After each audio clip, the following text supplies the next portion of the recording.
এখন বাজছে রাত 10টা আর আমরা এত রাত করে বেরোয় পড়েছি ঘুরতে যাওয়ার জন্য, তাও বাইকে করে। তো সবার প্রথম মাকে টাটা করে দিই, তারপর তোমাদের কাছে সবকিছু শেয়ার করব। রাত করে বেরোতে তো আলাদাই মজা, নো ট্রাফিক, অন্ধকার রাত, অল্প বাতাস আর বৃষ্টির ভাব থাকলে তো বাস হয়ে গেছে। তো যারা যারা আমার ব্লগটাই প্রথমবার দেখছো আর যারা সবসময় দেখো সবাইকে জানাই welcome back to the channel. মন যা ভেবেছিলাম তা সব সত্যি হতে চলছে। দেখো বৃষ্টিটাও নেমে পড়েছে আর আমাদের এই বাইকে চড়া যাওয়ার জার্নিটা এখানে শেষ হয়ে গেছে। বাইকে যাওয়াটা আর সম্ভব হবে না, গাড়িটা রাখা হয়ে গেছে। তো চলো এবার আমরা যাই। তো জানো আমরা কোথায় এসে পৌঁছে গেছি? এইটা হলো শিলচর স্টেশন। তোমরা হয়তো নিশ্চয়ই ভাবছো স্টেশনে কেন এলাম।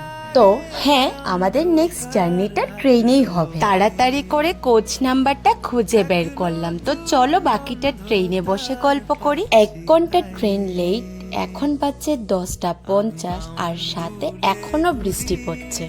বৃষ্টি খুব মজা লাগে, কিন্তু কি করব, দাঁড়াতে দাঁড়াতে পায়ের ব্যথা হয়ে গেছে। অনেক সময় অপেক্ষা করার পর 2 ঘন্টায় ট্রেন ছাড়লো 12:42। মানে বুঝতে পারছো কতটা অপেক্ষা করলাম। এই একটা বদ অভ্যাস, ট্রেনে বসলে শুধু খাই ফিল হয়। ও হ্যাঁ, তোমাদেরকে তো বলা হয়নি আমরা কোথায় যাচ্ছি। নিশ্চয়ই তোমরা অপেক্ষায় আছো। লুডো খেলতে খেলতে আমি এই ভিডিওটা এখানেই শেষ করছি। দেখা হবে নেক্সট ভিডিওতে কোথায় যাচ্ছি, এন্ড খুব তাড়াতাড়ি নেক্সট পার্টটা নিয়ে আসবো। ততক্ষণের জন্য গুড নাইট।